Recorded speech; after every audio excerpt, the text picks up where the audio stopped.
suis heureux d'être au rendez-vous avec vous ce soir. J'ai pris ce rendez-vous volontairement parce que je pensais qu'il y avait des choses graves dans l'histoire de notre pays et ces choses méritaient d'être sues par l'ensemble des Camerounais parce que nous sommes à une période charnière de l'histoire de notre pays que nous voyons détruit tous les jours avec la complicité passive ou tacite de l'ensemble des citoyens. Pour certains qui ont la possibilité de dénoncer, qui ne le font pas, pour d'autres qui sont des acteurs un peu involontaires de choses qui se passent.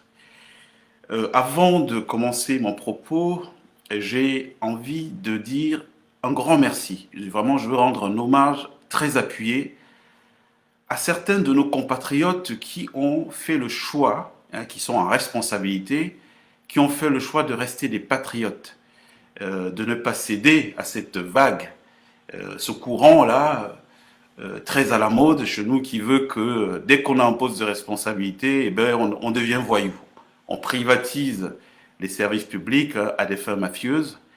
Et j'ai découvert à travers ce que j'ai vécu au Cameroun, moi, euh, le mois de juin au mois d'août 2023 dernier, j'ai découvert qu'il restait encore dans notre pays des gens, des forces silencieuses tapies dans l'ombre, pas très visibles, mais très efficaces, et qui peuvent de temps en temps se manifester quand il y a une énième injustice qui veut se produire pour protéger leurs concitoyens.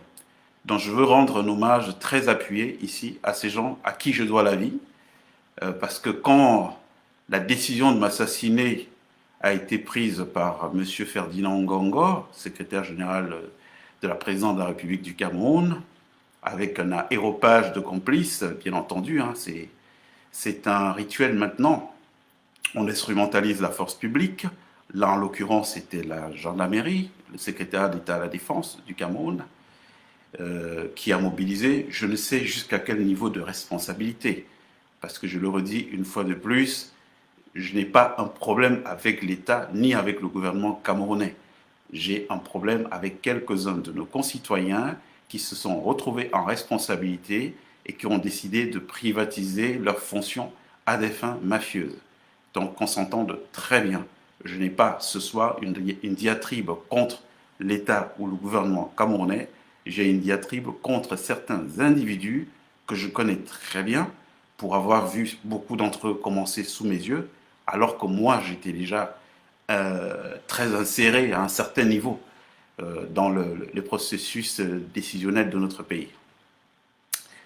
Donc, une fois que cet hommage rendu, donc à nos frères camerounais qui se sont mobilisés à l'époque, responsables de grands services de sécurité de la haute administration, qui ont dit non, la pieuvre veut ta tête, Palmer, on ne va pas les laisser faire cette fois-ci. On a déjà eu Martinez, on ne va pas avoir un deuxième cas. Et donc, se sont organisés pour me protéger, pour me donner les moyens de me défendre. Et puis, ils ont permis que je puisse vous parler ce soir.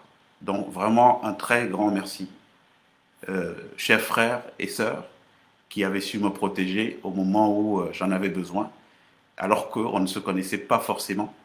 Et pour la majorité, c'est parfois des anonymes qui ont été actionnés, je ne sais par quelle force, pour voler à mon secours. Une fois que cet hommage est rendu, je vais rentrer dans le cœur de l'histoire. J'arrive au Cameroun en avril 2022. Je suis là pour des activités de consultant, parce que j'ai un cabinet de consultants. Et ce cabinet travaille notamment pour un groupe pétrolier. Et donc, lors de ce passage, je fais la connaissance d'Émile Parfait-Simb. Je ne le connaissais pas du tout.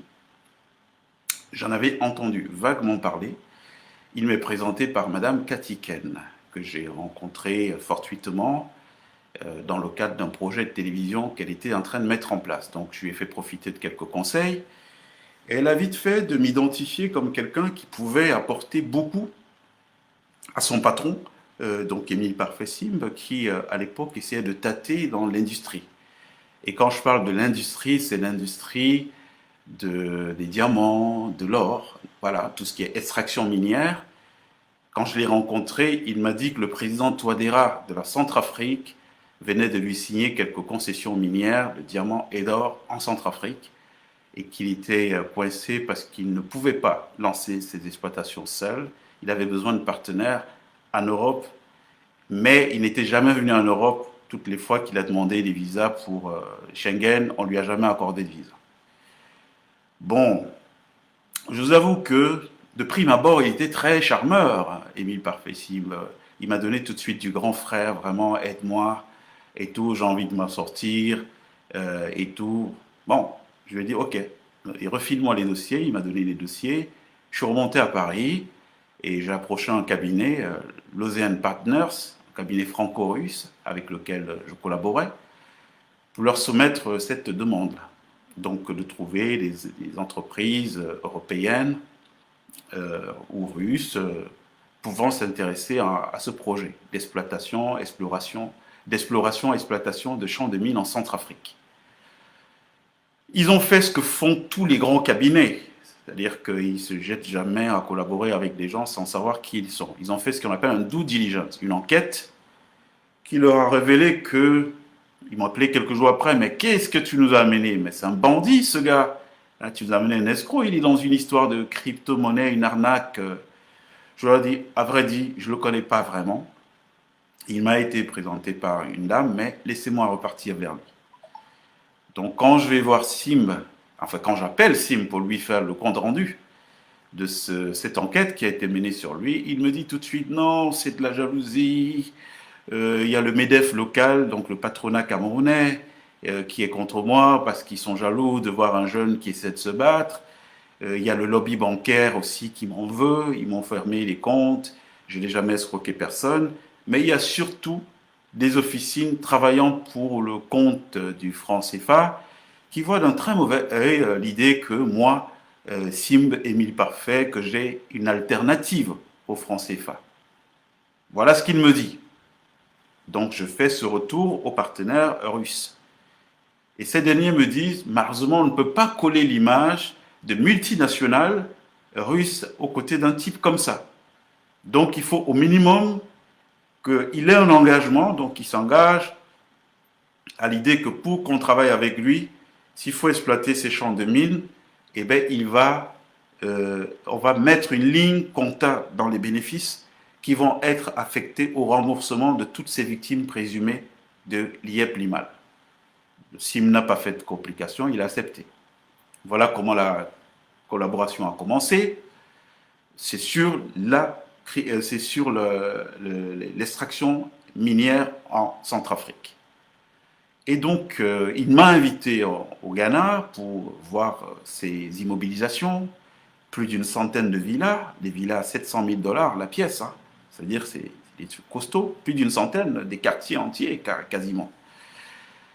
Et au moment où on devait se quitter au Ghana, il me fait la proposition, il me dit, bon, vraiment, comme tu es aussi un spécialiste des médias, j'ai ma chaîne là, j'avais une grande ambition pour elle, mais je ne suis pas satisfait de ceux qui la dirigent en ce moment. Notamment, j'ai envie de me séparer de Madame Katiken, qui est la directrice générale de cette chaîne. Et donc, j'ai besoin que tu me trouves un DG et que tu m'aides à structurer ce projet. Nous avons convenu, nous sommes en avril, que je viendrai au Cameroun au mois de mai. Au moment où je viens avec les partenaires russes, je vais rester 2 mois, de mai à juillet, pour structurer ce projet. Donc former le centre de management, recruter la ressource humaine internationale, définir une ligne éditoriale, la grille des programmes, les habillages d'antenne, bref, lui donner une chaîne de télé clé à main en 2 mois. Donc je suis arrivé au Cameroun en mai, et puis on a commencé ce travail. Les contacts s'est bien passé avec les Russes et tout, donc tout de suite ils ont pensé l'inviter au sommet de Vladivostok qui avait lieu en Russie quelques mois plus tard. Donc je reste au Cameroun de mai, je dois partir en juillet. Et puis en plein mois de juin, patatras, Émile Parfait Simb est arrêté pour l'histoire de crypto-monnaie, que je ne connais ni d'Adam ni d'Ève. Et je ne sais pas comment il se dépatouille, mais je sais qu'il y a eu beaucoup d'argent qui ont été sortis. Il se fait libérer par sa bande de copains, je le découvrirai plus tard. Et puis, il m'envoie un message. J'ai tout ce que je vous dis à des preuves, hein. J'ai soit des audios, soit des écrits. Donc, tout ce que je vous dis est prouvé. Et donc, il m'appelle, oui, je suis dans l'avion, je suis en train de partir, j'ai eu des problèmes, je quitte le Cameroun. S'il te plaît, on avait convenu que tu dois partir en juillet. Est-ce que tu ne peux pas attendre un peu plus? Parce que je n'ai personne de confiance sous la main à qui je peux rester confier ce projet. Étant dans les difficultés, c'est un jeune frère, j'ai pas fait de problème, je lui ai dit, ok, il n'y a pas de problème, on fait ça comme ça. Et je t'envoie le budget, je vais parler de 815 000 euros, fonds d'amorçage, hein, pas le budget global. La télé, ça coûte super cher. Donc ça, c'est de la plaisanterie, là. Donc en fonds d'amorçage, je lui ai parlé de 815 000 euros. Il m'a dit, non, je te l'envoie dès que j'arrive. Sauf qu'à partir de ce moment, ça a été rendez-vous sur rendez-vous. Oh, la semaine prochaine, la fin du mois. Et puis, je voyais rien venir. Et je me suis retrouvé facilement jusqu'au mois de décembre 2023 au Cameroun.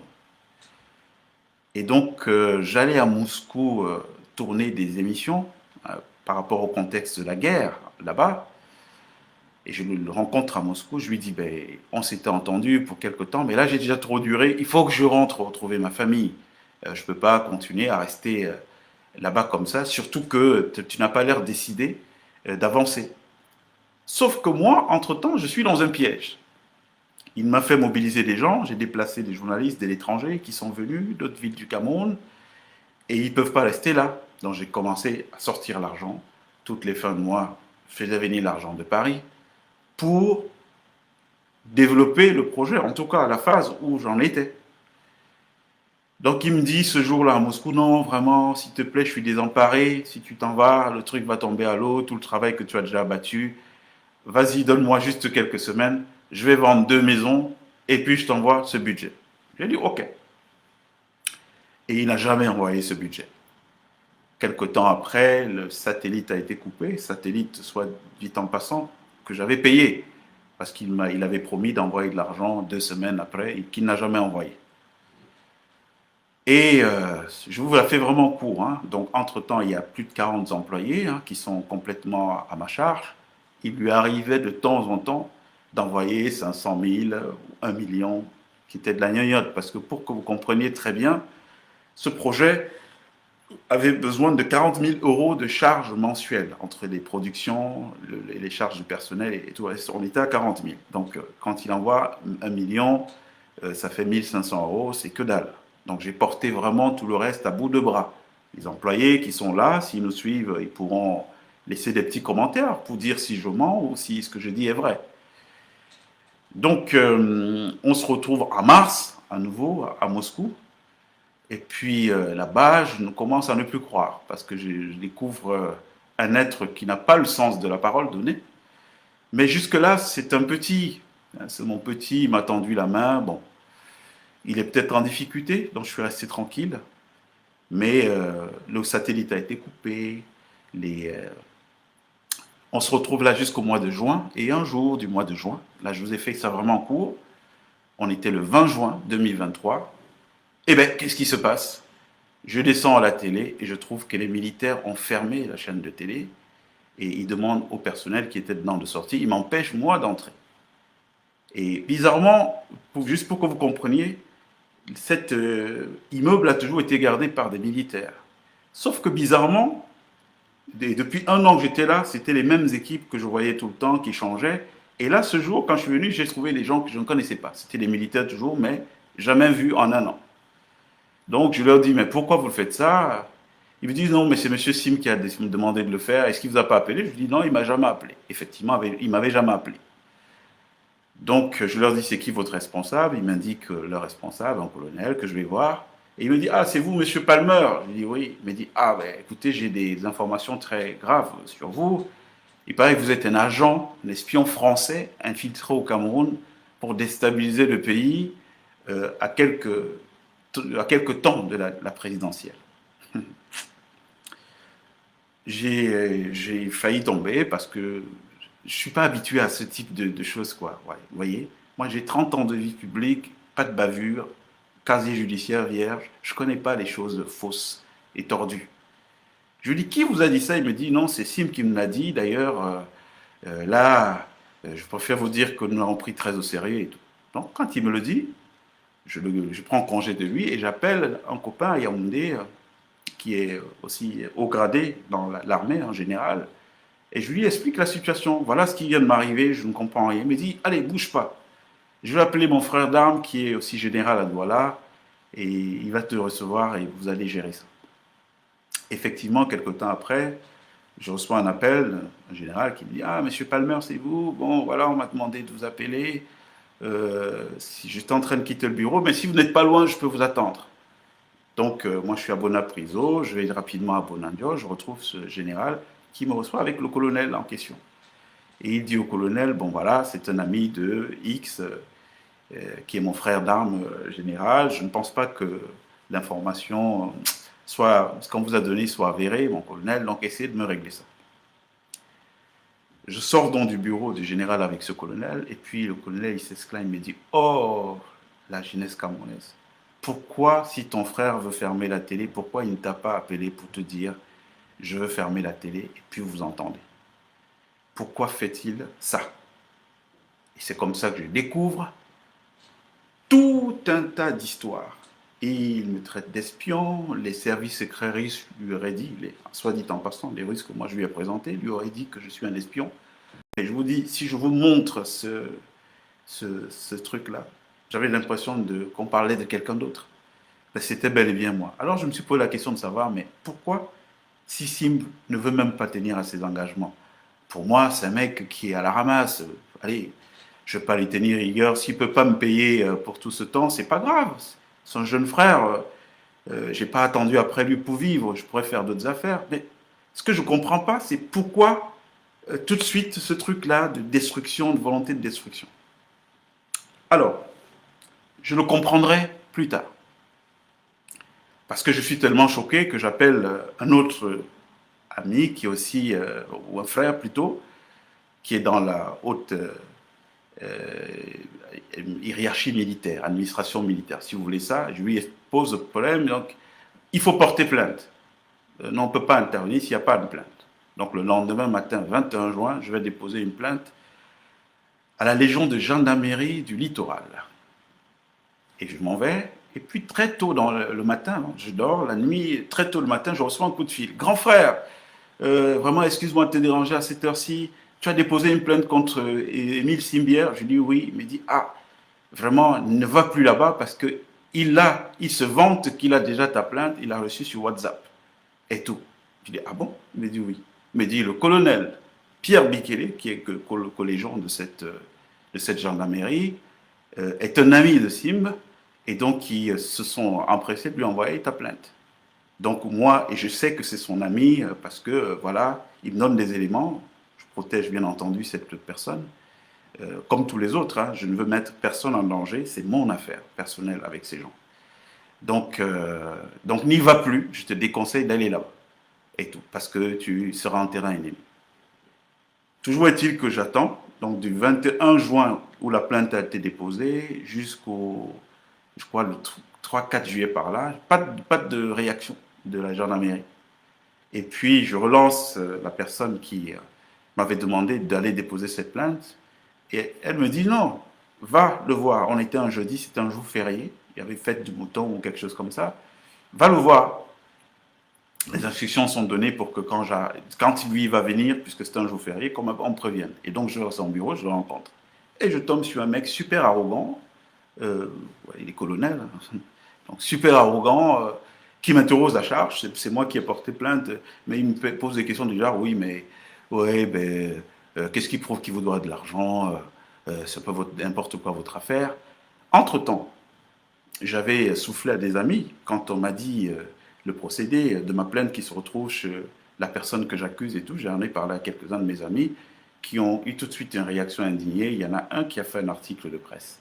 Donc ce jour-là, ce colonel me dit, ouais, d'ailleurs, vous avez fait écrire des trucs dans la presse et tout, je vais faire arrêter ce journaliste-là et tout. Bon, j'ai rigolé un tout petit peu. Vous voyez, ces petites gens que le vieux nous a fabriqués au Cameroun, qui dès qu'ils se retrouvent assis sur un petit strapontin, estiment qu'ils sont plus importants quel État pour lequel il travaille.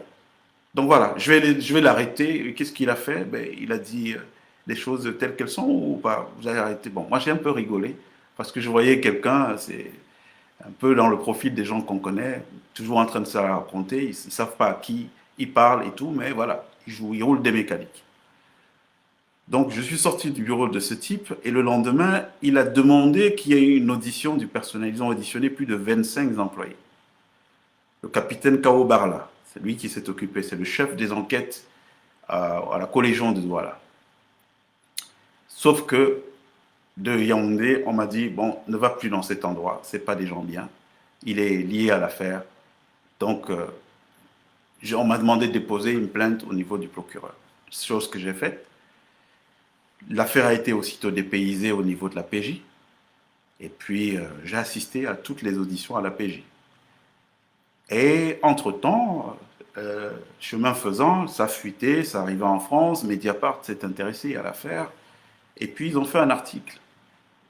Et c'est là que je découvre en réalité à qui j'ai affaire. Je me dis, mais c'est qui ce petit, donc le petit Simba, qui hier pleurnichait, ouais, grand frère, aide-moi, protège-moi, même des gens de Yaoundé, dis-leur que je suis ton petit, mais c'est lui qui parvient déjà à mobiliser dans l'état du Cameroun que nous on connaît, parce qu'on y travaille depuis des années. C'est lui qui parvient à mobiliser des colonels qui prennent sur eux d'envoyer des plaintes qui sont déposées. C'est quoi cette histoire? Qu'est-ce qu'il y a même derrière? Donc, en grattant le vernis, je suis assis un jour, je suis convoqué à la PJ de Douala, donc pour l'audition, et c'est ce jour qu'est planifié mon enlèvement et puis mon assassinat. Qu'est-ce qui s'est passé?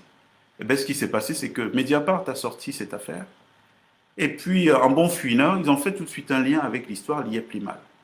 Comment ce type est sorti du Cameroun alors qu'il avait 300 000 familles qu'il avait endeuillées, sans que rien n'arrive, et puis personne n'en parle, même les influenceurs, tout le monde a été arrosé, hein, et puis personne ne parle.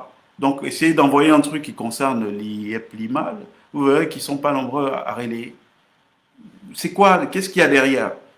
Donc, on se rend compte, par cette enquête, qu'en réalité, il y a un gros réseau de blanchiment d'argent qu'il y a eu autour de l'histoire de l'IEP-Limal.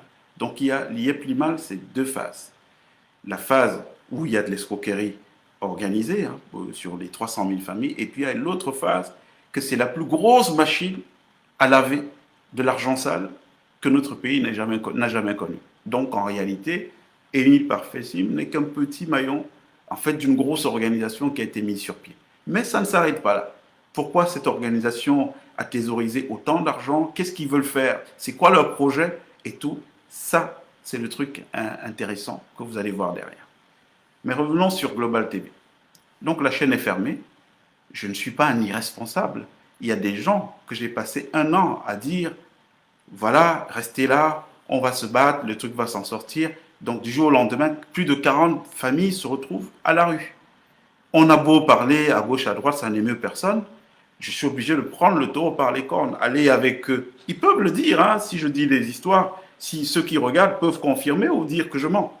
Il faut aller avec eux à l'inspection du travail, ils n'ont pas d'argent, c'est normal. Ils n'ont pas été payés pendant 9 mois, ils ont 9 mois d'arrêt de salaire. Il faut bien quelqu'un qui prenne en charge les frais de justice et compagnie. Donc on monte, on descend ensemble et tout, solidaire. Et moi-même, j'ai mon propre problème, qui est que non seulement je ne suis plus entré dans cette télé, mais même l'appartement dans lequel j'habitais là-bas, je n'ai plus jamais eu accès. À l'heure où je vous parle, mes affaires sont toujours là-bas, y compris des trucs très stratégiques qui concernent même en plus cette armée du Cameroun. Je reviendrai dessus. Et donc, la télé, pourquoi la télé ferme comme ça subitement? On investigue, on investigue. En réalité, voilà ce qui s'est passé. Les affaires du Cameroun, il faut bien les entendre. Émile Parfessim est en train de négocier son retour au Cameroun. Donc, ses parrains, c'est qui? C'est Ferdinand Ngongor, toute la clique, là, Ayem Manger, Ferdinand Ngongor, il y en a beaucoup d'autres. Et donc, ces derniers lui disent, mais ta chaîne de télé, il y a un truc qui nous dérange. Le type que tu as mis là-bas, comme qui la dirige aujourd'hui, c'est quelqu'un que nous ne maîtrisons pas. Et puis, il est introduit auprès des Russes, notamment et tout. Nous, on a une élection qui vient, on n'a pas besoin des gens qu'on ne contrôle pas. Donc, tu vas nous fermer ta chaîne, ça c'est l'une des premières conditions. Et puis, après avoir fermé ta chaîne, ce gars-là, il faut que tu nous l'offres sur un plateau d'argent. D'où, aussitôt la chaîne fermée, dès le lendemain, une telle campagne de sabotage commençait dans les réseaux sociaux. Ils inventaient même des faux profils de nanas prétendant que je les aurais violées. Il faut faire très attention avec ce qui se dit au Cameroun. Des faux profils.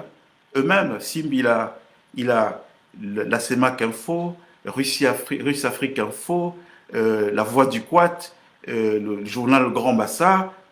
Tout ça, c'est son petit empire euh, médiatique qu'il a construit. Une radio à Yaoundé, je ne vais pas la citer, c'est des frères, j'ai rien contre eux.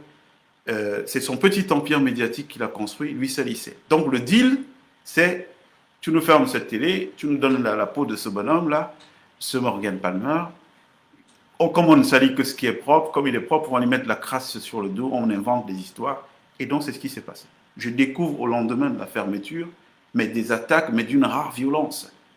S'il me traite de tous les noms, quelqu'un avec qui je n'ai jamais eu même un simple éclat de voix, je suis étonné. Quelqu'un dont j'ai participé à enterrer la mère parce que bloqué hors du Cameroun, il ne pouvait pas venir, comment se retrouve-t-il du jour au lendemain à m'insulter? Dès que j'ai vu ça, j'ai tout de suite compris que ce n'est pas le bonhomme qui agissait, il n'était qu'une petite marionnette qui était utilisée par les gens. Maintenant, il faut le prouver. Et la preuve, ça n'a pas tardé à la voir. Donc, c'est pour que vous compreniez l'épisode de la télé. Pourquoi la télé a fermé? La télé a fermé parce que nous avons des gens qui ont des visées sur le pouvoir. Ça, c'est pas un crime. Tout le monde a le droit d'avoir des aspirations. Bon, mais maintenant, c'est les moyens utilisés qui peuvent poser problème. Parce que ça veut dire quoi? Préparait-il un coup d'État et donc il ne faut pas de voix dissonante? Je reviens maintenant sur la question de mon assassinat. Nous sommes le 8 août 2023. Ce jour, je suis à la PJ où je réponds à une audition suite à la plainte que moi j'ai portée contre Émile Parfait-Simb. Au moment où je sors, il y a quelqu'un qui me fait signe, il me dit « Grand frère, viens ». Il y a des gendarmes bizarres là. Il était presque 22 heures de la nuit. Hein. L'audition avait duré autant parce qu'il y avait un phénomène de coupeur de route. Et ça fait qu'il y a une mobilisation de toutes les forces de l'ordre de Douala sur l'axe Yaoundé-Douala. Donc du coup, ceux qui s'occupaient de nos enquêtes n'ont pas pu arriver tôt. On a fini l'audition vers 22 heures. Et donc, il y a une voiture de gendarmerie avec des gendarmes qui sont rentrés dans la PJ. Soi-disant, ils ont un mandat, un avis de recherche sur moi, donc ils doivent m'arrêter. Bon, mais écoutez, on a quand même fait un tout petit peu de droit. Un avis de recherche, c'est parce qu'il y a une plainte, il y a eu des convocations, 1, 2, 3, auxquelles on ne déroge pas, et donc après, on émet un avis de recherche. Mais quel est cet avis de recherche? On m'a porté plainte quand? Quand est-ce que j'ai été convoqué? Je ne me suis pas présenté pour l'avis de recherche. Et c'est donc là qu'un policier me souffle, nous on est fatigués. On ne veut plus notre affaire Martinez dans ce pays. Donc, heureusement, et là je tiens à tirer un coup de chapeau à la police judiciaire de Douala. Si aujourd'hui je suis en vie, je leur dois cette vie. Ils ont été républicains, ils ont trouvé que c'était louche. D'abord, pourquoi il y a une opération comme ça, leur patron, le directeur de la PJ, n'est pas prévenu? Parce que normalement, si c'est un truc qui est légal, dans les règles de l'art, le patron de qui les envoie doit appeler celui de la PJ pour dire il y a quelqu'un avec vous qui nous intéresse. Mais rien de ça n'est fait. Alors l'opération vient du CED avec la complicité du fameux colonel Pierre Bikele, avec la complicité du lieutenant-colonel Mbiale Dieudonné, et avec la complicité du colonel Mesmin Elundu, qui est numéro 2 des services secrets camerounais aujourd'hui. Voilà le tableau pour que vous compreniez très très bien. Donc je sors de ce commissariat protégé, et puis on me demande de venir à Yaoundé. J'arrive à Yaoundé. Vous permettrez que je dise on, parce qu'il y a des gens qui jouent ce rôle dont je vous parle, très important. Des gardiens du temple qui refusent de goûter à ce truc de malhonnêteté et de mafia qui est en train de gangréner notre pays. Donc il faut protéger ces gens. De toutes les façons, c'est des grandes personnes qui savent se protéger. Et s'ils ne pouvaient pas se protéger, elles ne pouvaient pas se protéger elles-mêmes, elles ne m'auraient pas aidé. Il faut venir à Yaoundé, et j'arrive à Yaoundé. Et tout de suite, je suis armé, parce qu'on me dit clairement, c'est la pieuvre qui est là après toi. C'est qui la pieuvre? Pour que les Camerounais comprennent bien. Alors la pieuvre, c'est des gens dans notre État camerounais qui sont organisés, donc le Ferdinand Ngongo dont je vous parle. Je vous dirai tout à l'heure pourquoi je parle de lui avec beaucoup d'aisance. Ce Ferdinand Ngongo, et puis qui a instrumentalisé une partie d'éléments de la gendarmerie du Cameroun, parce qu'aujourd'hui, il faut savoir que c'est un corps mafieux. Si vous avez affaire à la gendarmerie au Cameroun aujourd'hui, je ne dis pas que tous les gendarmes sont des ripoux, non, je ne dirai jamais ça, mais je vous dis que beaucoup d'opérations mafieuses sont montées aujourd'hui à partir de ce corps d'armée. Et pourquoi? Parce que même la personne, au départ, qui a été bienveillante vis-à-vis de moi et qui occupe un certain rang quand même dans cette administration, au bout d'un moment, elle ne semblait plus très pressée de répondre aux différentes alertes que je lançais. Donc j'ai compris que ça venait de quelque chose qui était supérieur. Et qu'est-ce qui peut être supérieur? Nous savons comment s'organiser chez nous. L'organisation de l'État du Cameroun, je ne sais pas si on est très nombreux à la maîtriser. J'ai 30 ans de vie publique au Cameroun. J'ai commencé, j'avais moins de 20 ans quand j'ai commencé à entrer dans ce palais de l'unité, à ressortir et tout. J'ai vu des carrières se construire. Je vous parlais tout à l'heure de Ferdinand Ngongo.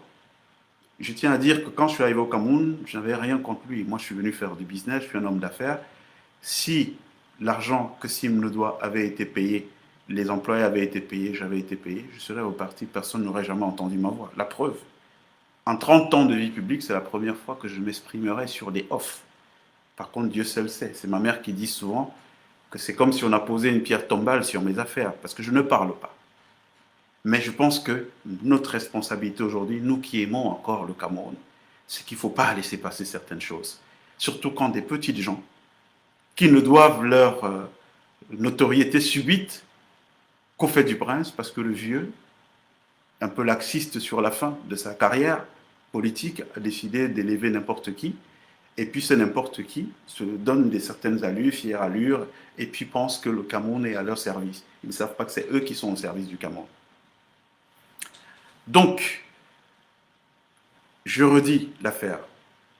La décision de m'assassiner est partie de Ferdinand Ngongo, qui a instrumentalisé la gendarmerie camerounaise, notamment les lieutenants-colonels Bialo, signataires d'un faux avis de recherche. Vous allez voir sur Internet, il a signé un avis de recherche sur moi le 9 juin. Or, c'est le 20 juin que la télé a fermé. Donc, il n'y avait pas de problème. Donc, comment 11 jours avant qu'il y ait un problème, il y avait déjà un avis de recherche. Sur quoi? Alors que j'habitais là, il n'y avait pas de problème. Comme on dit qu'il n'y a pas de crime parfait, eh bien, voilà, vous avez des éléments. Donc, ce lieutenant-colonel Bialo, le colonel Pierre Bikele de Douala, et puis le colonel Mesmin Elounou, qui est l'ami de Simba. Parfait.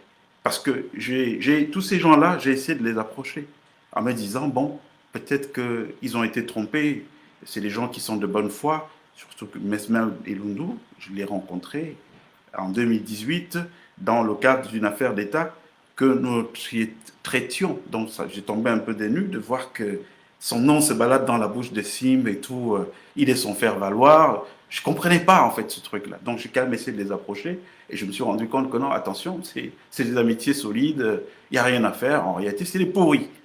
Voilà. Donc ces gens-là, ils ont ourdi mon enlèvement puis mon assassinat, mais ça n'a pas marché. Donc je me retrouve à Yaoundé et puis je suis aidé par les gardiens du temple qui me disent non, on ne va pas te laisser tomber. Et pour vous dire, ce complot-là, le jour où mon assassinat est prévu au Cameroun, il y a un seul journaliste camerounais qui s'est intéressé à l'affaire de Global. Parce qu'il y a eu un appel qui a été lancé par des confrères. On nous a fermé notre boulot du jour au lendemain. Et puis personne ne parle de nous payer nos droits. Qu'est-ce qu'il y a? Il y a un journaliste qui a quitté Yaoundé, Paul Désibia. Il est venu enquêter sur cette affaire à Douala. Il a rendu compte fidèlement. Je tiens à lui rendre un hommage ici pour son courage. Parce que les coups de pression, les gens qui appelaient pour dire ouais, mais ces gens-là, tu ne te mêles pas de ça et tout. J'ai été parfois témoin de certains appels à ses côtés. Mais il a volé au secours de de confrères qui étaient en difficulté. Sauf que le jour où mon assassinat était programmé, lui-même était convoqué ce même jour-là au CED. C'est-à-dire, bon, le seul gars qui parle de ça, c'est lui, donc on va l'isoler. On le fait venir au CED le 8 août. Le même 8 août, on enlève l'autre gars, donc il n'y aura personne pour parler. Oui. Et convoqué par qui? Par le même qui a fabriqué le faux avis de recherche, le lieutenant-colonel Bialo Dieudonné, qui a fabriqué le faux avis de recherche.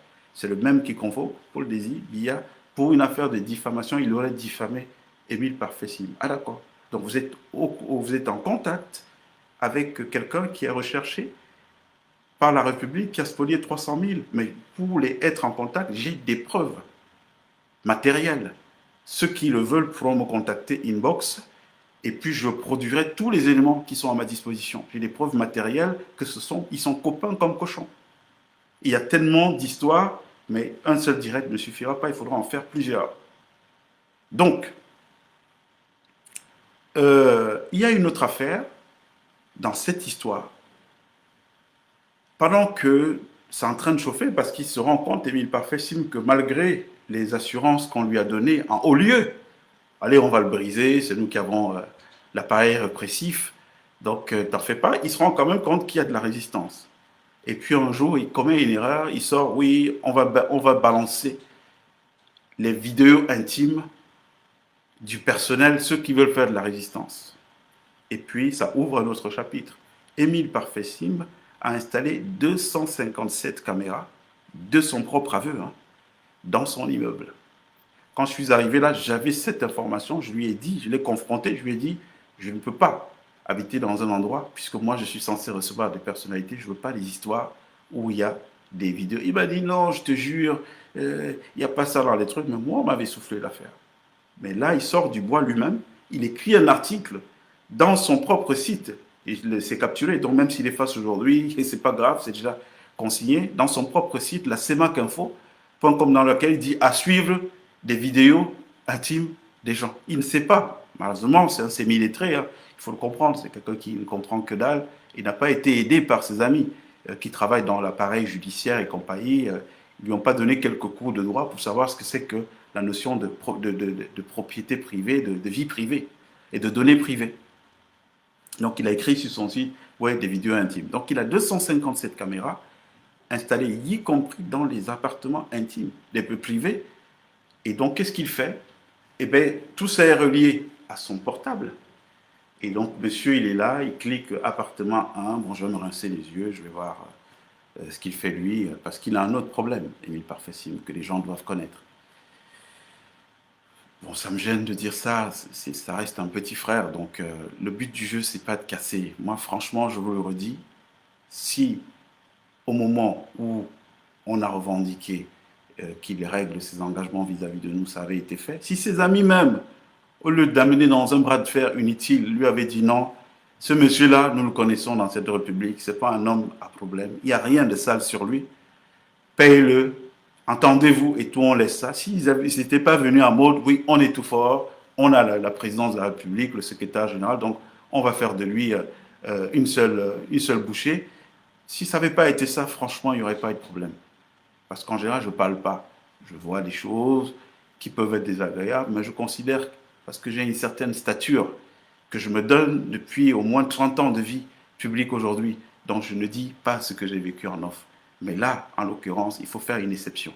Parce que, en plus de cette tentative d'assassinat, quand ça n'a pas marché, ils ont organisé ce qu'on appelle un assassinat social.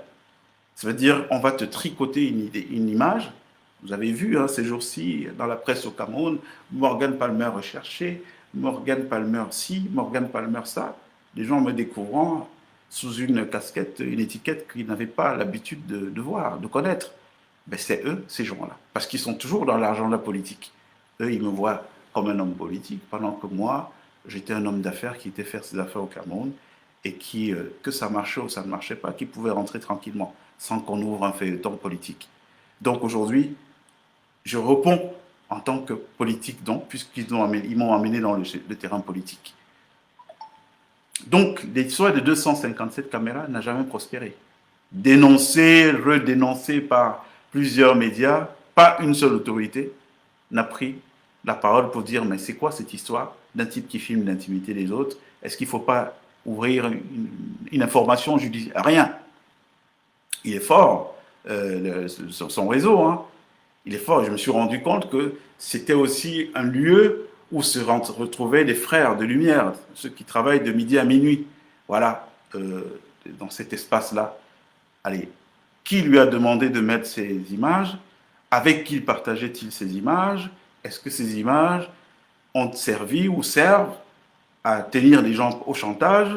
Je n'en sais rien. Mais on est toujours dans le cadre du complot qui vise la prise de pouvoir par des moyens qui ne me semblent pas très catholiques.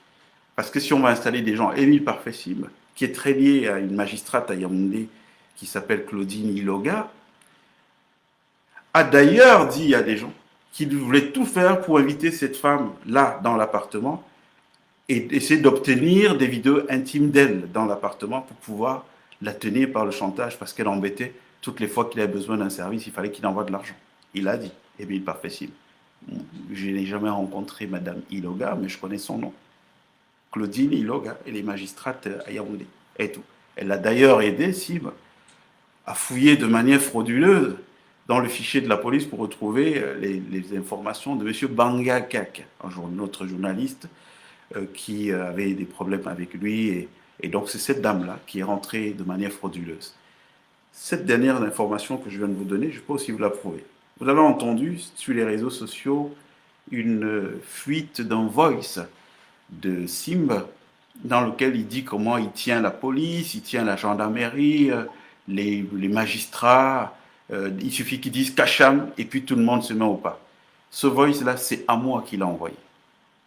C'est à moi qu'il a envoyé. Et pourquoi je l'ai sorti? Comme la série de voice qui vont sortir après. Parce que je me suis retrouvé dans une histoire où un tribunal public où on avait un Sim qui ment de son côté. Oui, je lui ai donné 200 millions pour faire la télé, alors qu'il ne m'a jamais rien donné. Oui, je lui payais un salaire de 2 millions. Donc, je me suis retrouvé à avoir ma parole contre celle de Sim. Qu'est-ce qui pouvait nous départager? Qu'est-ce qu'il y avait de mieux que ses propres écrits, que ses propres déclarations par des voices? Heureusement, c'est là qu'on sait qu'il y a quand même une force supérieure là-haut, et je rends hommage à ce grand architecte, de me dire que il a anticipé tout ça, même la malhonnêteté du type après, parce que toutes les fois qu'il m'envoyait des voices, je les gardais, toutes les fois qu'il m'écrivait, je les gardais. Si je n'avais pas eu tout ça, je serais aujourd'hui, ce serait sa parole contre la mienne. Il l'a dit au gradé de l'armée, j'étais assis dans son bureau, il ne savait pas. Oui, je lui payais 2 millions de salaire mensuel. Mais M. Sim me paye 2 millions de salaire mensuel et il n'arrive pas à payer les salaires des employés. Vous rendez compte? Donc ça a été salissure, montrer que je suis quelqu'un de pas recommandable. Et ça continue et ça continue. Sauf qu'il y a deux étapes. Je suis parti du Cameroun en août et puis des anciens m'ont appelé et m'ont dit ce problème, ce n'est plus ton problème, nous on va s'en charger. Donc on ne veut pas que tu parles.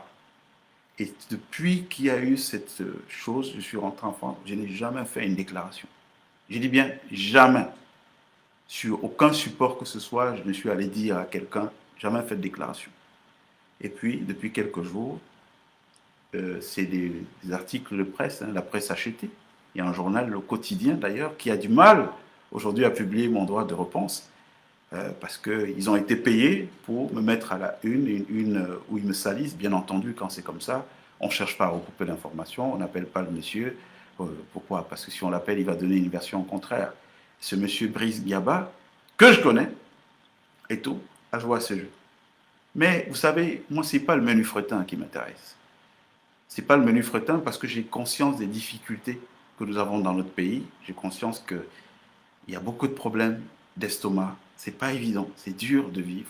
Donc je comprends à la limite qu'un homme qui a des enfants qu'on a sortis d'école parce qu'il n'a pas payé d'écolage, quand on vient lui proposer 200 000 pour me mettre à la une un Morgan Palmer, qu'il ne réfléchisse pas. Ça, je le comprends aisément. Donc, ce n'est pas à ces gens que j'en veux.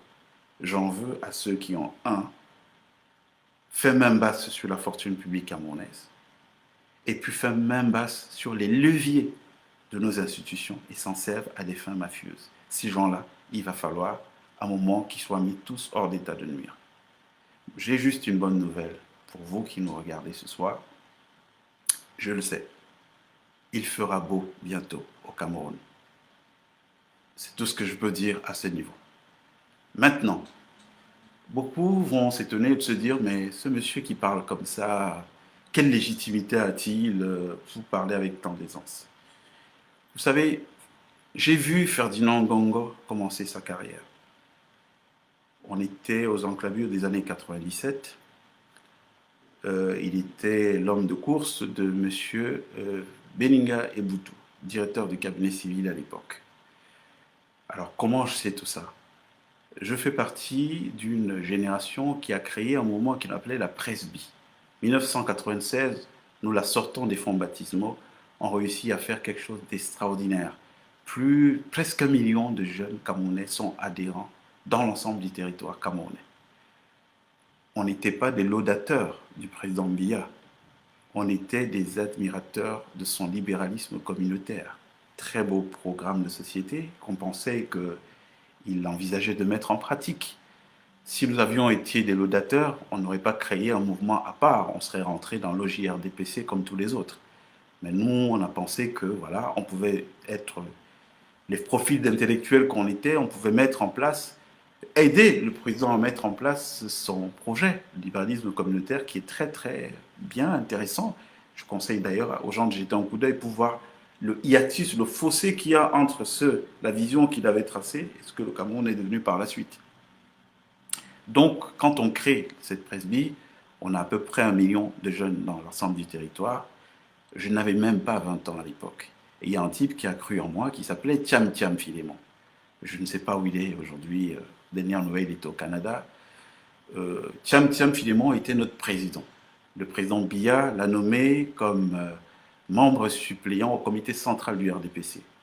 Donc, depuis 1996, et moi, j'étais le plus jeune de ce bureau, jeune, mais nommé au bureau national comme directeur de la communication et du marketing ensuite.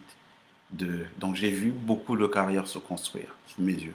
Donc Ferdinand Ngongo, je l'ai vu à l'époque au palais. Bon, ce n'étaient pas eux les interlocuteurs, je vous dis, ils commençaient.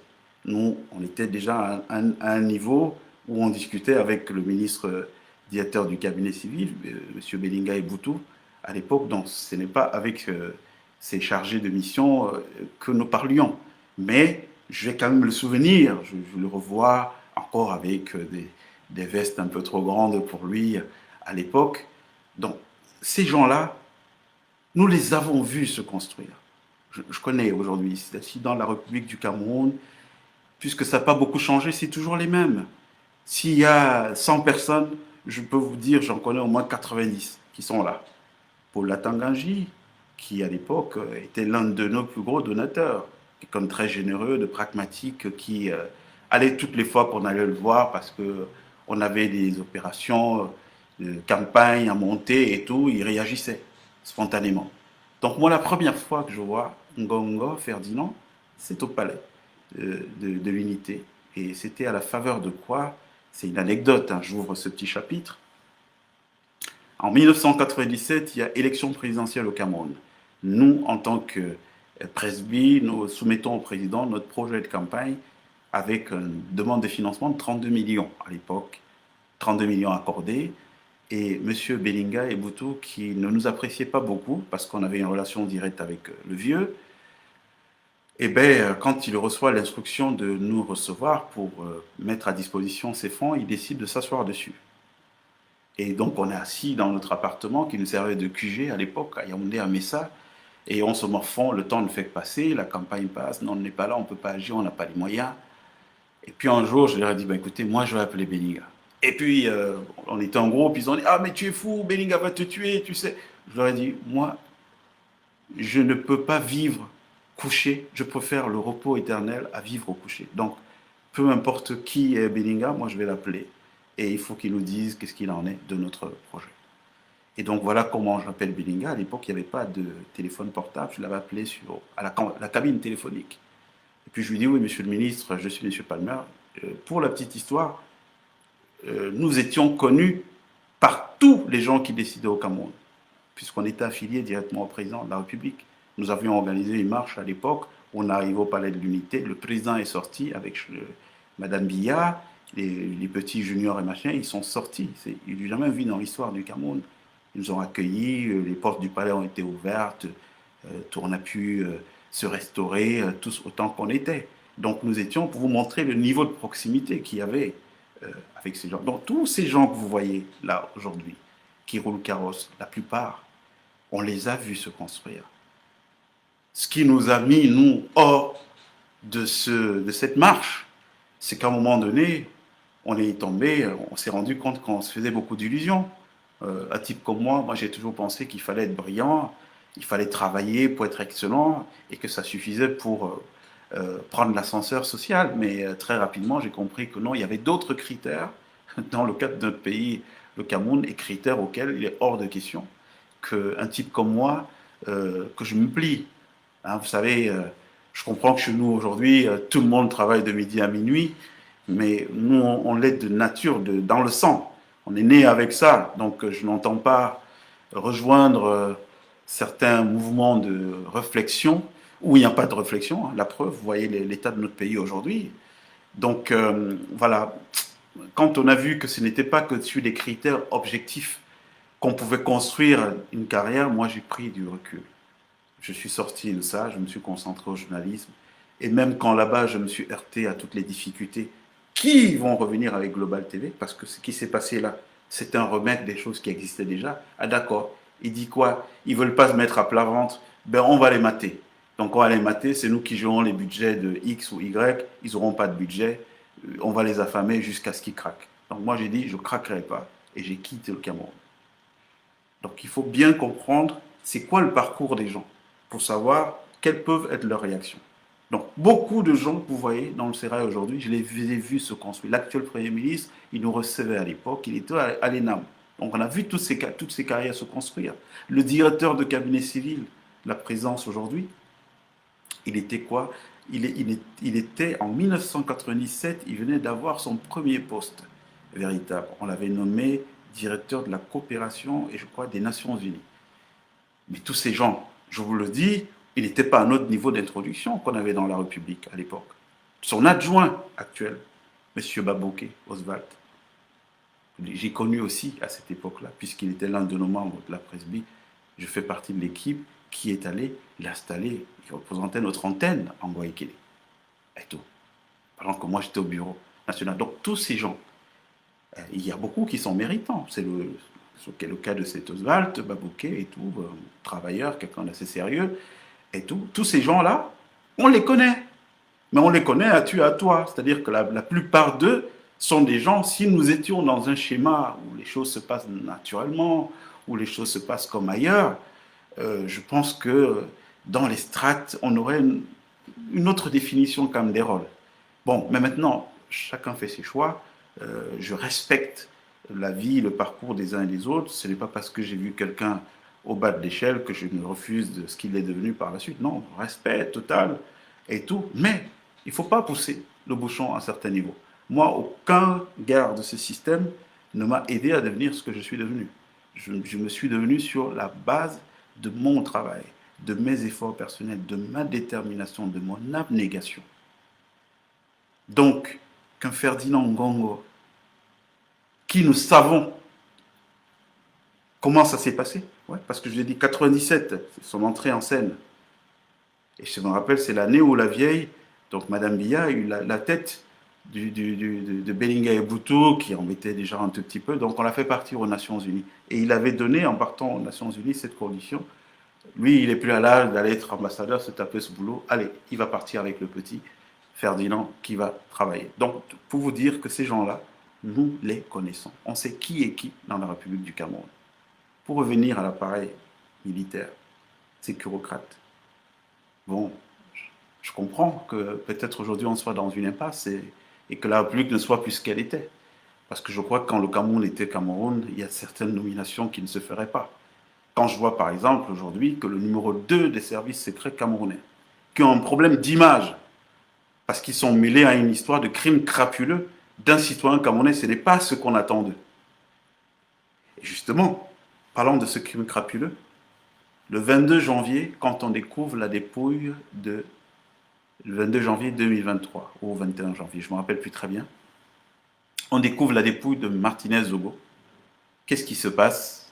Eh bien, je dis, ce n'est pas normal, on ne peut pas se taire. Tout le monde est muselé. Ah non, on va me tuer, moi je veux voir mes enfants. Je dis non, moi, ce n'est pas ces gens qui vont me mettre au pas. Impossible. Donc, on doit dénoncer ça parce que une injustice, où qu'elle se produise, est une menace pour la justice partout ailleurs. Donc, on ne va pas se taire et laisser ces gens créer de l'ensauvagement dans notre pays. Donc, je fais une déclaration télévisuelle dans laquelle je condamne fermement cet assassinat. Et quelle n'est pas ma surprise de recevoir un coup de fil d'Émile Parfait Sim en soirée. Et on échange, et puis au moment donné, on est coupé, il m'envoie un voice que j'ai. Je peux vous le faire écouter. Dans le voice, qu'est-ce qu'il me dit? Il me dit, oh, il n'a aucune compassion pour Martinez Zogo. D'ailleurs, sa mort vient du palais. On est le 22 janvier. Le 22 janvier, Émile Parfait Sim savait que la mort de Martinez Zogo vient du palais de la République. Donc, je le dis ici à Mondovision pour que si l'enquête, l'instruction qu'il y a autour de cette mort est sérieuse, ce dont je commence à douter, vu la longueur, et je sais qu'il y a beaucoup d'éléments aujourd'hui qui permettent d'établir des responsabilités. Oui, parce qu'il faut pouvoir dire aux Camerounais qui a eu le pouvoir de donner des instructions au patron de deux organes de téléphonie, leur dire couper tel numéro de téléphone, c'est pas quand même sorcier de savoir ça. Ça coûte quoi? Ça coûte d'arrêter ces deux patrons et puis de leur dire, bon, maintenant, qui vous a donné l'instruction? Et puis, si on sait qui leur a donné les instructions, on sait qui a tué Martinez. Bon, mais c'est une autre affaire. L'affaire en instruction au tribunal militaire, je ne veux pas rentrer dedans. Mais je veux quand même attirer l'attention que le 22 janvier, j'ai un message de Simb en voice où il me dit que Martinez, il n'a aucune compassion pour lui. Il n'avait qu'à ne pas parler de la ligne 94 et que d'ailleurs, c'est indépendant de lui, son corps, c'est un corps qu'on doit fouetter parce qu'il a vu des choses qu'on ne doit pas voir et de toute façon, sa mort vient du palais le 22 janvier. C'est le même Simb qui avait déjà conclu l'origine de la mort de Martinez le 22 janvier, qui a essayé de me faire assassiner. Et donc, quand vous faites, et qui a aussi a pris la tête d'un influenceur dont je ne citerai pas le nom aujourd'hui parce que je considère que ce n'est pas des gens sérieux. Ce n'est pas des gens sérieux, c'est des gens qui prennent de l'argent à gauche pour salir d'autres personnes à droite. Et ce n'est pas avec ça que notre pays ira de l'avant. Nous avons besoin aujourd'hui d'avoir un autre type de citoyen qui construit son rapport à la citoyenneté sur l'éthique, sur certaines valeurs. Mais donc j'ai vu Simb mettre la tête de cet influenceur à prix. Donc Simb, le 22 janvier, savait que Martinez avait été tué par le palais. Il sait qui il dit, c'est que sa mort vient du palais. Et le même Simb a essayé, moi, de me faire assassiner le 8 août 2023 en complicité avec M. Ferdinand Ngongo. Et les gens dont je vous ai cité, qui pour moi sont des petites mains, ce n'est pas le plus important. C'est vrai qu'ils ont la responsabilité qui est engagée.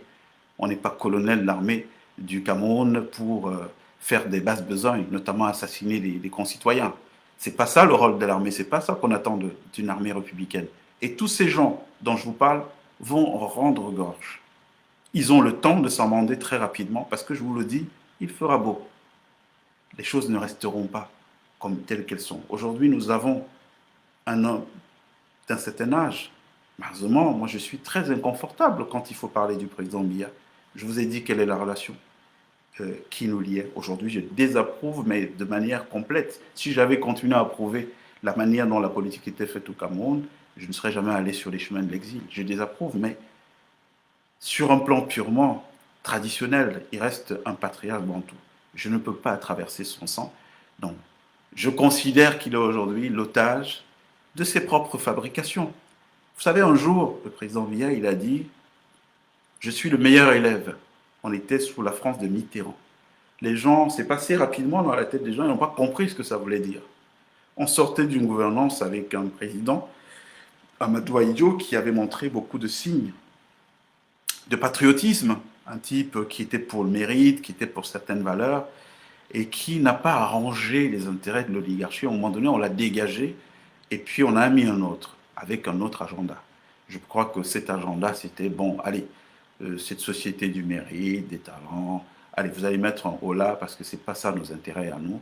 Et donc, quand il dit, et ça a été très bien fait, vous n'avez qu'à voir l'émergence de toutes les figures publiques aujourd'hui. Très peu sont des gens, des hommes de valeur. Très peu. Nous le savons. Comment ils répondent à la contradiction? Ben, on va les tuer. Voilà, c'est tout ce qu'ils ont comme argument. Ils ne peuvent pas faire un débat argumentif, idée contre idée, projet contre projet. On va le tuer. Pensez que là où je vous parle, je ne connais pas les méthodes, je connais très bien leurs méthodes. Je connais très bien leurs méthodes, mais ce que je veux dire ici en direct, c'est que je ne souhaite pas qu'ils envoient les enfants des autres venir se faire tuer. Je préfère qu'ils viennent eux-mêmes ou qu'ils envoient leurs parents pour venir mener leur mission d'escadron de la mort. Donc on sait ce qui se passe dans notre pays, mais intimement, plus que même certaines personnes qui sont en charge de certains dossiers là-bas. Donc, ce que je veux dire aujourd'hui, et je ne sais pas combien de temps on a là déjà, combien de temps on a mis, ce que je veux dire aujourd'hui, c'est que la responsabilité qui est la nôtre, c'est déjà de dire non quand les choses ne sont pas bien. Arrêtez avec le cancer de la peur qui fait que tout un pays comme le Cameroun, les gens peuvent faire tout ce qu'ils veulent. Hein? Un a ouvert la gueule, bon, on l'arrête, on va l'embastiller, on lui colle des faux motifs. Vous devez savoir comment ça fonctionne. Aujourd'hui, la justice du Cameroun est au service des faux motifs. C'est-à-dire que on vous met un avis de recherche, il n'y a jamais eu une plainte contre vous, il n'y a jamais eu une convocation, mais on vous met un avis signé par un lieutenant-colonel du secrétariat d'État à la Défense. Vous vous rendez un peu compte de ça? À l'époque, quand on était gamin, à l'époque des Amadou Ali et compagnie, quand vous étiez convoqué au CED, mais vous saviez que vous avez une affaire sérieuse. Mais aujourd'hui, c'est devenu un truc d'analphabète, de semi-lettrés, qui, vous ne savez même pas comment ils ont fait, ils sont colonels, ils sont lieutenants-colonels, et c'est ces gens-là qui ont décidé de faire d'un corps aussi précieux que celui-là un endroit où on retrouve le ramassis de ramollis de bulbes, des gens qui n'ont aucun background, et puis qui recrutent dans quoi? Des petits élèves gendarmes sortis d'école à qui on donne 500 000, 1 million de francs pour exécuter des citoyens parce qu'ils ne sont pas d'accord, parce qu'ils ont tenu un discours qui est contraire.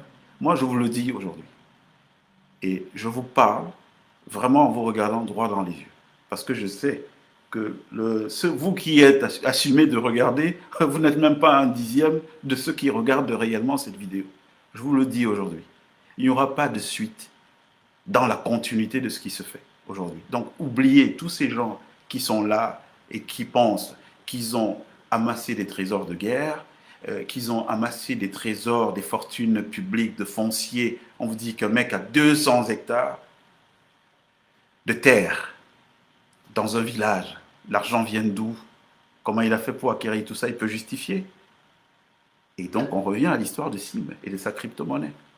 Tout cet argent qui était stocké dans les maisons, qu'on avait du mal à faire entrer dans les banques, parce qu'il fallait le justifier, et bien la crypto-monnaie de Sim, elle a aidé à faire quoi? Ben, elle a aidé ces gens à faire entrer, à blanchir beaucoup d'argent. Parce que certains d'entre eux venaient faire ce qu'on appelle des fausses mises, fausses spéculations. Ah non, j'ai mis 1 million, puis oh, j'ai gagné 100 millions. Mais c'est leur propre argent qu'on fait rentrer du coup dans le système bancaire avec le cachet de, ouais, c'est de l'argent gagné par la crypto-monnaie. Voilà ce qui s'est passé dans notre pays. Et voilà ce qui se passe dans notre pays. D'où les protections dont Simba bénéficie aujourd'hui, au point où il parade. Et d'ailleurs, j'en profite pour toutes les victimes de l'IEP Limal qui me regardent ou qui vont voir cette vidéo, qu'ils sachent qu'aujourd'hui, Émile Parfait Simba est allé tromper les Russes qui lui ont accordé un hébergement chez eux, mais sans savoir qui est ce monsieur, sans savoir que c'est quelqu'un de recherché. Je parlais d'un mot de cette Russie qui a des relations historiques avec l'Afrique, des relations qui se sont construites autour du soutien. Dans les années d'indépendance, les guerres d'indépendance, on a vu le rôle qui a été le leur, ont toujours été aux côtés des pays africains. Aujourd'hui, on voit le retour en Afrique, et tout pour aider au règlement des problèmes de djihadisme, le terrorisme et compagnie. C'est une action qui est salutaire. Je ne pense pas que les autorités russes sont au courant qu'ils hébergent chez eux quelqu'un qui a endeuillé 300 000 familles. 5 000 milliards au Bamou, on parle. Moi, je vous dis, j'ai vu de mes yeux les immobilisations au Ghana. J'ai vu de mes yeux des immobilisations au Cameroun. Plus de 200 hectares de terre à Kribi. Kribi, 200 hectares de terre à Kribi. Je sais qu'il n'est pas seul, le petit parfait Sim. Il y a avec lui tout un conglomérat de gens dont il est simplement le prête-nom.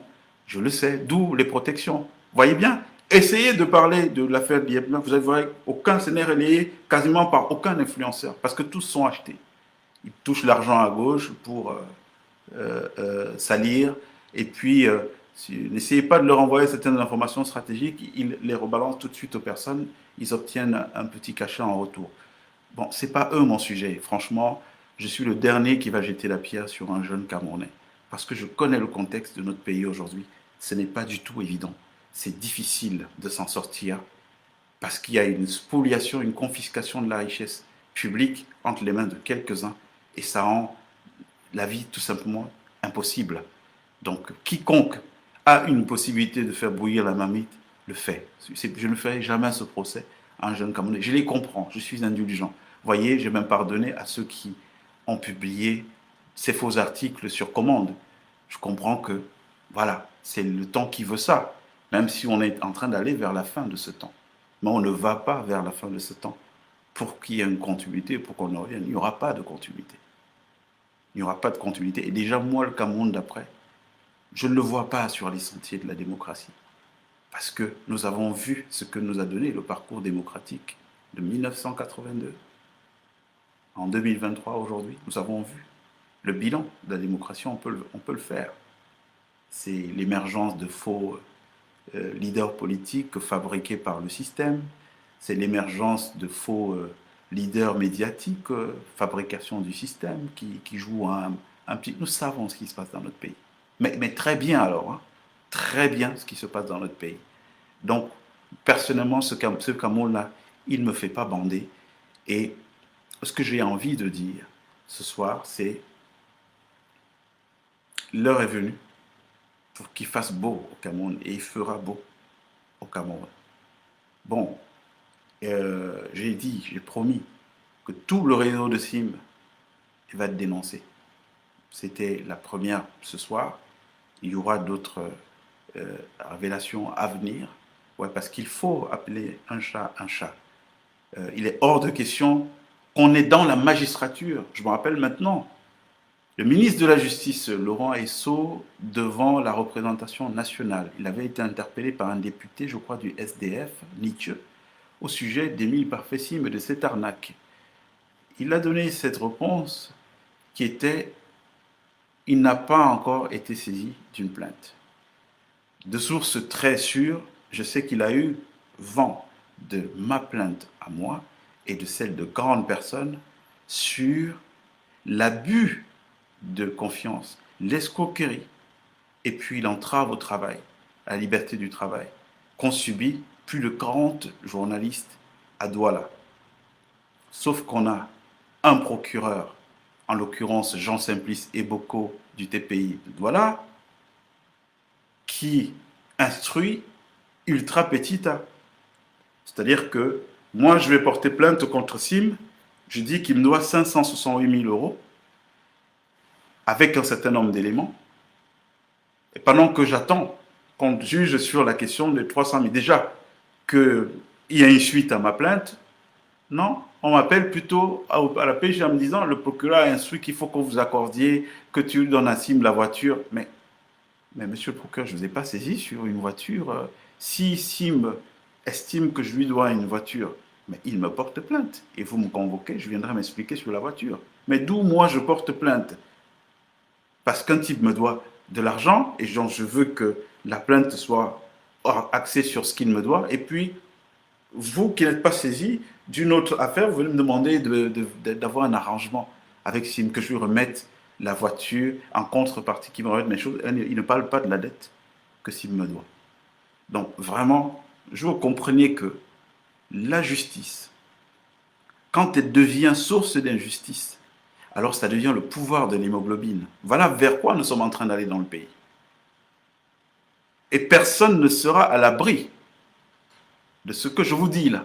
Personne ne sera. Bientôt, vous allez entendre au Cameroun, comme vous voyez dans les narcos-États, l'exécution de personnalités publiques dans la rue, parce que les gens commencent à en avoir marre. Oui, marre. D'accord? Les gens commencent à en avoir marre. On ne peut pas être dans un pays comme celui du Cameroun que certains estiment être en coupe réglée. Mais vous vous rendez compte? Aujourd'hui, on est en train de déployer des trésors, des séductions, d'arguments pour dire que notre terre, la terre camerounaise, est une terre où on peut amener, qui peut agréger des investisseurs. Et ils nous disent, mais vos services secrets exécutent les citoyens. Et puis, qu'est-ce qu'on vous dit? On vous dit, oui, il y a la réforme des services secrets. Et puis, qui est-ce qu'on a nommé? Bon, je ne connais pas M. Gogomo, le numéro un actuel des services secrets. Je ne pourrais pas faire de commentaires en ce qui le concerne. Je présume que c'est un Camerounais avec beaucoup de talent, une expertise. Donc, c'est de la preuve, il est, je crois, le premier civil qu'on nomme à la tête de ces services. Mais un monsieur comme colonel Mesmin et Lundu, je vous ai dit quels sont ces liens, tenus par une petite frappe. Parce que si c'était même un grand bandit, si c'était, je ne sais pas moi, à l'époque, il y avait Donatien, Coignet, bref, des mecs qui savent, mais tenus par un semi-lettré. Je l'ai eu, j'ai échangé avec lui en lui disant, en pensant que bon, il est de bonne foi et l'autre l'a trompé, mais non, il est plein de morts, dans un soutien hein, qui ne cache pas. Je me pose la question, mais vous êtes même, vous, numéro 2 des services secrets, Camerounais, vous êtes en contact avec un type qui a spolié 300 000 personnes au Cameroun. Vous ne trouvez pas qu'il y a quelque chose qui ne va pas? Ben non, tout va bien, parce que ces gens n'ont pas intérêt à ce qu'on prenne Simba. Bon, moi je lance un appel ici ce soir à toutes les victimes de l'IEP-Limal qui souhaitent se faire entendre que la Russie ne peut pas être l'endroit qui héberge des gens, des criminels qui ont spolié et endeuillé de nombreuses familles en Afrique. Donc vous pouvez me contacter inbox, pour ceux qui le souhaitent, me contacter inbox, et puis je vous donnerai la démarche à suivre pour que, au plus haut niveau de la Russie, qui soit au courant de la présence sur leur sol de quelqu'un qui a toute sa place en Afrique pour répondre de ces faits devant la justice. Voilà. Donc, sur cette page, vous pouvez me laisser des messages inbox et on va organiser l'action. Sachant qu'on vit aujourd'hui, mais dans un univers de faux. Vous prenez même un avocat, vous n'êtes pas sûr que le mec ne deal pas par derrière avec la partie adverse et tout. Vous ne savez même pas ce qui se passe en réalité. Donc ces pauvres victimes, je ne sais même pas. Ça a prospéré, ce qu'ils essaient de faire, qu'est-ce qui est fait et tout. Tout est sujet d'argent. Vous contactez un journaliste pour lui dire il y a tel truc, il prend votre confession et il amène à la partie adverse disant bon voilà ce qu'il veut qu'on fasse et tout et tout. Donc voilà, moi je te contacte pour qu'on éteigne l'affaire et puis il touche de l'argent. Vous vous rendez compte dans quoi on est dans ce pays? Non. Donc pour aujourd'hui, je pense que nous pouvons nous arrêter là. Bon, je redis, même pour ceux qui veulent des preuves matérielles de ce que je vous dis, je peux mettre à leur disposition ces preuves inbox. Donc, vous me contactez inbox et puis je vous mettrai à disposition les preuves, les audios, pas les écoutes. Moi, je n'enregistre jamais les gens. C'est un principe que j'ai parce qu'on ne peut pas arriver au niveau où j'ai été dans ma vie professionnelle, à tu à toi, avec des gens qui dirigent ce monde et être dans les réflexes des gens du quartier qui enregistrent. Moi, je n'enregistre pas les gens.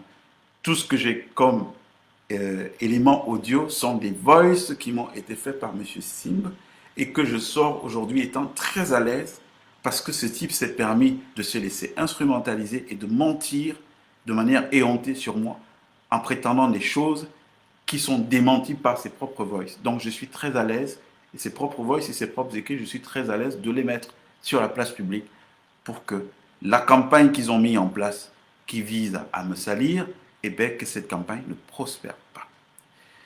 Voilà, je vous remercie mes chers frères et sœurs camerounaises qui avaient pris le temps de m'écouter. Je sais que vous avez beaucoup de choses à faire, il est 7h30. Il faut peut-être vaquer à vos occupations. Je vous recontacterai ultérieurement pour d'autres communications, tout autant qu'austrien. Parce qu'il faut, tout ce réseau doit être connu des Camerounais. Et les procureurs qui travaillent pour SIM en offre, hein, vous allez porter plainte à SIM et puis c'est avec SIM qu'on décide de la suite qu'on donne. Alors il a envoyé ça. On fait quoi? Bon, on fait prospérer, mais après on va le faire mariner et tout. On tourne. SIM a eu un procès avec des employés qu'il n'a pas payé pendant 9 mois. Il y a eu 3 audiences, il n'est venu à aucune des audiences. Il n'a pas envoyé d'avocat, rien, à aucune des audiences. Mais il se vante, il le dit. Pour vous qui traitez avec SIM, il faut savoir que c'est quelqu'un qui n'a pas de niveau. Hein? Il n'a même pas la classe pour se dire, bon, il y a des choses qu'on se dit dans certains sectes, ça ne doit pas ressortir au quartier. Il se vante, il dit, bon oui, il m'a envoyé un droit de réponse, on m'a déjà envoyé ce droit de réponse là, avant même que ça ne paraisse. On a toutes ces informations qui nous reviennent. Nos jeunes frères de la presse, je n'ai pas envie d'en parler.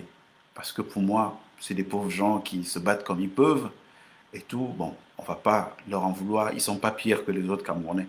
C'est l'air du temps qui veut ça. Mais tous ceux qui ont une charge publique, et je le dis, ne comptez pas sur l'affaiblissement de notre patriarche. Ne comptez pas sur ça pour penser que vous allez faire. Non, le Cameroun d'après ne se fera pas avec vous. Je préfère vous le dire. Il ne se fera qu'avec ceux qui accepteront de s'amender pour construire un nouveau pacte républicain, mais il ne sera pas avec toutes ces petites frappes de bas étage qui se retrouvent, comme par effraction, à gérer les affaires de l'État du Cameroun. Mais le Cameroun d'Amadou Ahidjo, je ne sais pas si vous vous rendez compte. Bon, je vais m'arrêter là aujourd'hui. Merci encore de m'avoir accordé votre temps et votre attention. Bonne journée.